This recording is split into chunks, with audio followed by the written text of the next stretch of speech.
Rainollon here. Today is yet again on the build showcase, and it's Voruna. So, let us immediately start. Alright, let's start with the mods. The mods I'm using on my Voruna: Preferred Spite, Arcane Reach, and Elastic Shields for shield gating, survivability, Cutting Drift, Arcane Reach, and Overextended for ability range, for better and nicer clear, Equilibrium for health and energy economy, Arcane Flow for maximum energy, Arcane Continuity for ability duration. When you proc Toxin, you also proc Corrosion, which helps. Blind Range increases your strength, lowers your efficiency, and the final mod is an augment for her fort ability. What it does, during your fort ability, when you kill enemies with a slash test effect, you get charges back, allowing you to be forever in your fort ability, which is a very important thing and a very good thing. This augment is a must. Without this augment, this build is much weaker. And that's it. These are the mods. For the Arcanes, Arcane Impetus. Her second ability procs every status effect, so we can easily cap this, giving us 76 ability strength and 39 ability efficiency, which helps a ton. And the other Arcane is multi-augmented after 250 kills, which we can easily do with this setup. You get permanent 60 ability strength, which also helps. These are the Arcanes. For the stats, shield gating, ability duration is more than enough. This complements only her first ability, which is important for survivability, another layer of survivability. Negative ability efficiency isn't a big deal. Ability range for clear, and strength is going to be much higher once we cap these two. And that's it. These are the stats, the mods, the Arcanes. Now it's time for me to explain the abilities. For her abilities, let's start with the first one. You're going to press this ability, you're going to go invisible. You give yourself movement speed, cruel damage, flat cruel chance, and flat stash chance. For 21 seconds, you're going to always recast this for survivability and damage. This also works on her fort ability, which is very important to have always on.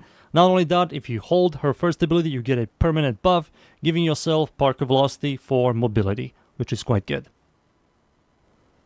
For her second ability, what it does, you're going to press it, you jump onto an enemy, you proc 5 random status effects to apply 10 stacks of those status effects, which is quite good. Not only that, when you kill that enemy that you procced all those status effects spread in a 16.45 meters, which is going to help you a ton with clear and single target. Not only that, when you hold this ability, you get status immunity, which is very good. And that's it. For her third ability, what it does, you're going to press this ability. Enemies killed by a melee attack, which they will, thanks to her second ability and fourth ability, they drop health orbs, easily sustaining our health and energy. Not only that, when you kill enemies with more than 5 status effects, it prolongs the duration of her third ability, which is quite good. And on top of all of that, if you hold her third ability, you get increased heavy attack efficiency, which will help you out, but not for this setup. For her final ability, what it does, you press it, you get 5 charges, you jump onto an enemy, you have clear, you have single target, you proc slash. When enemies die with a slash status effect, we have the augment, it gives us charges back, and this is quite good for single target and clear. This is going to be your main ability, and not only that, if you hold it, you get like a cheat death system. So instead of you dying, it's going to be one of your heads are dying, and it's going to go on a cooldown, and that's it. Those are all her abilities, and now it's time for the Shards. For the Shards have a hottie command for you to go. 1 yellow for cast speed to make all your abilities quicker. 1 blue shard for maximum energy to have over 500 maximum energy to complement the purple shards. Purple shards, what they do, they give you 37.5 molecular damage. It's doubled when you have over 500 maximum energy, and we do right over here. And that's it. These shards here will hottie command for you to go, and now it's time for me to show you this build in game. And we are in. I'm up against the corrupted enemies of the void. Still path, of course, it's survival. The map's called mod. I'm going to show you this build here. Press 2 twice, press 4, and everything is going to die in a large radius. You're going to see a bunch of numbers. Single target is pretty solid, what I tested. So you're going to start the mission, press your third ability, kill enemies with the melee weapon to get some energy, then press 4, press 2, press 1. Hold your second ability, of course, to give yourself status immunity. And then press 2 twice or once, and press left click or E.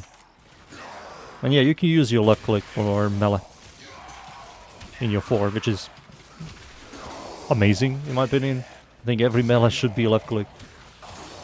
To me, E is still a very clunky button, but it's hard for you to code it to be different. Like, yep, go invisible. We can shield gate easily with our second ability. Once you kill 250 enemies, you get max stacks of impetus, which you can easily obtain. As you can see, 13 stacks, that's the cap, giving you 78 ability strength and 39 ability efficiency. Once I kill 250 enemies, that's going to give me 60 ability strength from Multi-Augmented. Spread those statuses. Jump twice, left click, dead. What about this guy? Dead. Once a heavy gunner spawns, we're going to see what happens to a heavy gunner. Spoiler, she's going to die. Boop. Alright, now I have 250 kills. Multi-Augmented is finished. Impetus is max stacks. Deactivate your fourth ability. Activate it again. And now you're going to do 3 times more damage. It doesn't snapshot, you have to deactivate it. First ability. Boop. Boop. There we go. 5.2 million. Yeah, classic. Slash proc. Even if it survived 5.8 or 7.8 million, the slash tick will kill it.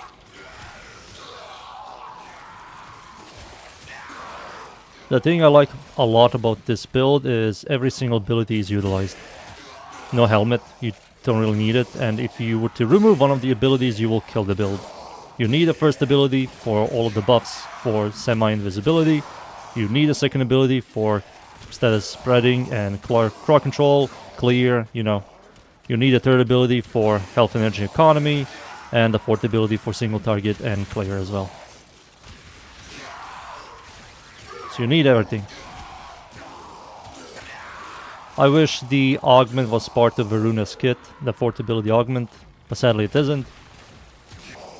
When you use your second ability and your fourth ability, you become visible. But once you're done doing damage to them, you go invisible. So it's not a very consistent invisibility. I call it semi-invisibility. That's why shield gating is going to be your friend. Acolyte.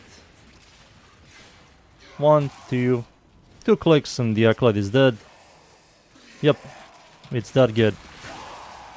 Clear, 565 kills, 0 effort. Yep, that's it. Very sustainable, crowd control, single target, clear, energy economy is fixed, you're tanky, status immune, you know, or the other stuff. And that's it. Time for me to leave, boys, and be right back. And there you go, that was my Voruna build. I like it a lot. I like utilizing all of the abilities, no helmet, nothing. You just press 1, 2, 3, 4, all have a purpose. It's very satisfying. There you go, that's the build. I hope you guys enjoyed the build. Thank you yet again everybody for watching. Leave a like, sub, and of course, see you all next time. Thank you. Goodbye.